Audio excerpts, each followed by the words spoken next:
அனைவருக்கும் வணக்கம். இந்தியன் பேங்க்ல 50 லட்ச ரூபாய் பர்சனல் லோன் எப்படி வாங்குறது? ப்ராசஸிங் ஃபீஸ் எதுவுமே இல்லாம லோன் அப்ளை பண்ண முடியுமா? எவ்வளோ வட்டி விகிதத்துல லோன் கொடுத்துக்கிட்டு இருக்காங்க? நான் பிரைவேட் கம்பெனியில் வேலை செய்கிறேன், நான் லோன் அப்ளை பண்ணுறதுக்கு எலிஜிபிளா அப்படிங்கிற அனைத்து விதமான தகவல்களை தான் இந்த வீடியோவில் பார்க்க போகிறோம்.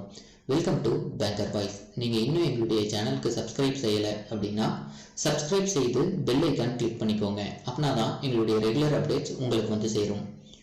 இந்தியன் பேங்க்ல பர்சனல் லோன் அப்ளை பண்ணுறதுக்கு யார் யாரெல்லாம் எலிஜிபிள் அப்படின்னா, முதல்ல அவங்க வந்து பர்மனெண்ட் எம்ப்ளாயியா இருக்கணும், 2 வருஷம் குறைந்தபட்சம் வந்து பணியாற்றி இருக்கணும். அவங்க தான் வந்து லோன் வாங்குறதுக்கு எலிஜிபிளானவங்க. கவர்மெண்ட்ல வேலை செய்கிறவங்க, பொதுப்பணித்துறையில் வேலை செய்கிறவங்க, பிரைவேட் கம்பெனிஸில், கார்பரேட் இண்டஸ்ட்ரீஸ் பர்சனல் லோன் வந்து வாங்கிக்க முடியும். TNSTC, TNEB, public sector, banks, இந்த மாதிரி எங்கே வேலை செய்கிறவங்களா இருந்தாலுமே லோன் வாங்குறதுக்கு எலிஜிபிளானவங்க. எந்தெந்த காரணங்களுக்காக பர்சனல் லோன் தராங்க அப்படின்னா, மருத்துவ செலவுக்கு, நம்ம ஆல்ரெடி வெளியே ஏதாவது கடன் வாங்கியிருந்தோம் அப்படின்னா அந்த கடனை திரும்ப செலுத்துறதுக்கு, படிப்பு செலவு, கல்யாண செலவு, ஏதாவது தொழில் தொடங்கணும் அப்படின்னா அதுக்கு ஏற்படுகிற செலவு அப்படின்னு எந்தவித காரணங்கள் இருந்தாலுமே நம்ம வந்து பர்சனல் லோன் அப்ளை பண்ணி வாங்கிக்க முடியும். பர்சனல் லோன் வாங்குறதுக்கு 21 வயது வந்து பூர்த்தி அடைஞ்சிருக்கணும். 21 வயசுக்கு பிறகு தான் பர்சனல் லோன் அப்ளை பண்ணுறதுக்கு எலிஜிபிள். பர்சனல் லோன் வாங்குறப்போ நம்மளுடைய சொந்த பணம் வந்து எதையும் முதலீடு வந்து செய்ய வேண்டிய அவசியம் கிடையாது. நெட் டேக் ஹோம் அப்படிங்கிறது வந்து நிகர சம்பளம். அதாவது நம்ம வந்து மொத்த சம்பளம் வரும், அதில் வந்து நிறைய வந்து அதுக்காக இஎம்ஐ, இன்ஸ்டால்மெண்ட் இது எல்லாமே போக நம்ம லோன் இப்போ அப்ளை பண்ணுறோம், அதுக்கான இன்ஸ்டால்மெண்ட் போக நிகர சம்பளம் வந்து 40% வந்து வீட்டுக்கு நம்ம எடுத்துகிட்டு போகிற மாதிரி இருக்கணும். நிகர சம்பளம் வந்து நம்மளுடைய லோன் இன்ஸ்டால்மெண்ட், நம்ம இப்போ வாங்க போகிற லோனோட இன்ஸ்டால்மெண்ட்டும் கட்டினதுக்கு பிறகு மீதி இருக்க 40% வந்து நம்மளுடைய வீட்டு செலவுக்கு எடுத்துகிட்டு போகிற மாதிரி இருக்கணும். இந்தியன் பேங்க்ல பர்சனல் லோன் வந்து டேர்ம் லோனாக இருந்தது அப்படின்னா 10.90% வட்டியிலிருந்து 11.40% வட்டி வரைக்கும் லோன் கொடுத்துக்கிட்டு இருக்காங்க. ஓவர் டிராஃப்ட் ஃபெசிலிட்டியாக இருந்ததுன்னா 11.90%லேருந்து 12.40% ரேட் ஆஃப் இன்ட்ரெஸ்ட் வரைக்கும் லோன் வந்து கொடுத்துட்டு இருக்காங்க. பர்சனல் லோன் வாங்குறதுக்கு ப்ராசஸிங் ஃபீஸ் வந்து எவ்வளோ கலெக்ட் பண்ணுறாங்க அப்படின்னா, வந்து கவர்மெண்ட் எம்ப்ளாயியாக இருந்தாங்க அப்படின்னா அவங்களுக்கு எந்தவித ப்ராசஸிங் சார்ஜஸும் கிடையாது. கவர்மெண்ட் எம்ப்ளாயியை தவிர்த்து மற்றவங்களா இருந்தாங்க அப்படின்னா லோன் அமௌண்ட் எவ்வளவோ அதில் 1% அதிகபட்சமாக 10,000 ரூபாய் ப்ளஸ் ஜிஎஸ்டி வரைக்கும் வந்து வசூல் பண்ணுறாங்க. பர்சனல் லோன் வாங்கும்போது நம்ம எந்தவித சொத்தோ அல்லது வந்து வேற எதையோ அடமானமாவோ அல்லது வேற எந்த செக்யூரிட்டியும் கொடுக்க வேண்டிய அவசியம் கிடையாது. ஆனால் பர்சனல் கேரண்டி வந்து கேட்பாங்க. பர்சனல் கேரண்டியாக இருக்கவங்க கேரண்டி வந்து யாரை கொடுக்கலாம் அப்படின்னா, மனைவி அல்லது சம்பளம் வாங்குற இன்னொரு நபர், இந்த மாதிரி இருக்கவங்களை வந்து பர்சனல் கேரண்டியாக வந்து கொடுத்து நம்ம வந்து கடன் பெற்றுக்கொள்ள முடியும்.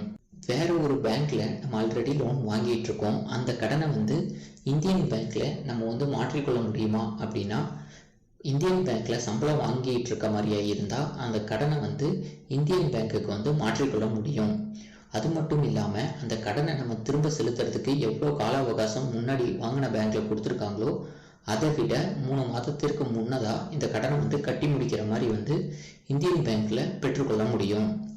பர்சனல் லோன் வாங்குறதுக்கு என்னென்ன டாக்குமெண்ட்ஸ் தேவை அப்படின்னா, ஃபோட்டோ 2 தேவைப்படும், ஆதார் கார்டு, பேன் கார்டு, 6 மாத சம்பள ரசீது, ஃபார்ம் 16 அல்லது ITR form, employment order, employee ID card, employee number, நம்மளுடைய அக்கௌண்ட்ல இருந்து லோன் இஎம்ஐ டெபிட் பண்ணுறதுக்கான ஆத்தரைசேஷன் லெட்டர், இது எல்லாம் வந்து ஆவணங்கள் வந்து பேங்க்ல வந்து நம்ம கொடுக்குற மாதிரி இருக்கும்.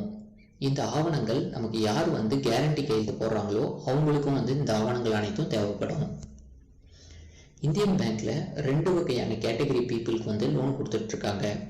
முதல் கேட்டகரி வந்து இந்தியன் பேங்க்ல சம்பளம் வந்து வாங்குறவங்க, அவங்களுடைய சம்பள பணம் வந்து இந்தியன் பேங்க்ல வந்து கிரெடிட் ஆகும். 2வது கேட்டகரியில இருக்கவங்க இந்தியன் பேங்க்ல அவங்களுக்கான சம்பளம் வந்து கிரெடிட் ஆகலாம், ஆகாமலும் இருக்கலாம். அப்படி ஆகாம இருந்தாங்க அப்படின்னா நம்ம எங்க வேலை செய்யறோமோ அவங்கள்ட்ட இருந்து அண்டர்டேக்கிங் லெட்டர் வந்து பேங்க்ல வந்து சப்மிட் பண்ற மாதிரி இருக்கும். ஒரு சில கம்பெனி வந்து அண்டர்டேக்கிங் லெட்டர் வந்து கொடுப்பாங்க. அப்படி இருக்கவங்களுமே வந்து லோன் வாங்கி கொள்ள முடியும். அப்படி இல்லாமல் இருக்க கஸ்டமர் வந்து ஆல்ரெடி இந்தியன் பேங்க்ல ஹோம் லோன் வாங்கியிருந்தாங்க அப்படின்னா அவங்களுடைய அக்கௌண்ட் வந்து ரெகுலராக இருந்து அவங்களுடைய சம்பளம் கிரெடிட் ஆனாலுமே லோன் வந்து பெற்றுக்கொள்ள முடியும். அண்டர்டேக்கிங் லெட்டர் இருக்கவங்களுக்கு வந்து டேர்ம் லோன் வந்து 20 மாத மொத்த சம்பளத்தில் வந்து 20 மாத சம்பளத்தை வந்து லோன் அமௌண்ட்டாக கொடுக்குறாங்க. அதிகபட்சமாக 84 மாதத்துக்குள்ளே வந்து அந்த கடனை வந்து திரும்ப செலுத்தணும். செகண்ட் கேட்டகரியில் இருக்கவங்களுக்கு வந்து 20 மாத சம்பளத்தை வந்து லோனாகவும் அதே மாதிரி அவங்களுக்கும் திரும்ப கட்டுற பீரியட் வந்து 84 மாதமாகவும் இருக்குது. ஓடி அதாவது ஓவர் டிராஃப்ட் ஃபெசிலிட்டியாக வந்து பார்த்திங்கன்னா 1 மாத சம்பளத்தை வந்து அதிகபட்சமாக 2 லட்ச ரூபாய் வரைக்கும் வந்து ஓடியாக வந்து பெற்றுக்கொள்ள முடியும்.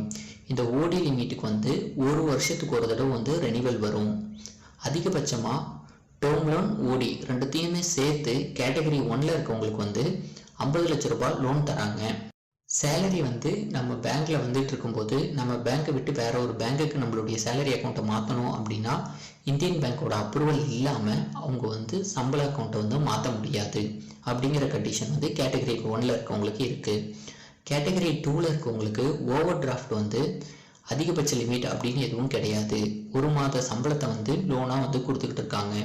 5 லட்ச ரூபாய் வரைக்கும் ஓடி லிமிட் வாங்குறவங்களுக்கு 60 மாதமும் 5 லட்ச ரூபாய்க்கு அதிகமாக வாங்குறவங்களுக்கு 84 மாதமும் வந்து ரீபேமெண்ட் பீரியட் வந்து கொடுத்துக்கிட்டு இருக்காங்க. பர்சனல் லோன் வாங்குறதுக்கு முன்னாடி முக்கியமாக நம்ம என்னென்ன விவரங்களை வந்து கருத்தில் இருக்கணும் அப்படின்னா முதல்ல வந்து சிபில் ஸ்கோர் நல்லா இருக்கணும். நம்மளுடைய யார் வந்து லோன் அப்ளை பண்ணுறாங்களோ அவங்களுக்கும் அவங்களுக்கு யார் வந்து கேரண்டராக கையெழுத்து போடுறாங்களோ அவங்களுடைய சிபில் ஸ்கோரும் வந்து ரொம்ப ரொம்ப முக்கியம். சிபில் ஸ்கோரை பொறுத்து தான் பர்சனல் லோனுக்கான ரேட் ஆஃப் இன்ட்ரெஸ்ட் வந்து மாறுபடும். நல்ல சிபில் ஸ்கோர் இருந்தது அப்படின்னா உங்களுக்கு வந்து வட்டி விகிதமும் வந்து 1%லேருந்து 2% வரைக்கும் குறைவாகவே வந்து கிடைக்கும். அந்த சம்பள பணத்தை முழுமையாக நம்ம லோன் பெற்றுக்கொள்ளணும் அப்படின்னா நெட் டேக் ஹோம் அதாவது நிகர சம்பளம் வந்து இஎம்ஐ கட்டினதுக்கு அப்புறமேட்டு 40% இருக்கவங்களால தான் அதிகபட்ச அமௌண்ட் வந்து லோனை பெற்றுக்கொள்ள முடியும். பர்சனல் லோனுக்கு எந்தவித செக்யூரிட்டி அல்லது வந்து எந்தவித சொத்து எதுவுமே அடமானமாக கொடுக்க தேவையில்லாத காரணத்தால் நீங்கள் எளிமையான முறையில் இந்தியன் பேங்க் அணுகியோ அல்லது வெப்சைட் மூலமாகவோ கடனை வந்து அப்ளை பண்ணி வாங்கிக்க முடியும். இந்த வீடியோ உங்களுக்கு பிடிச்சிருந்ததுன்னா லைக் பண்ணுங்கள். உங்களுடைய சந்தேகங்களை கமெண்ட் செக்ஷனில் தெரிவிங்க.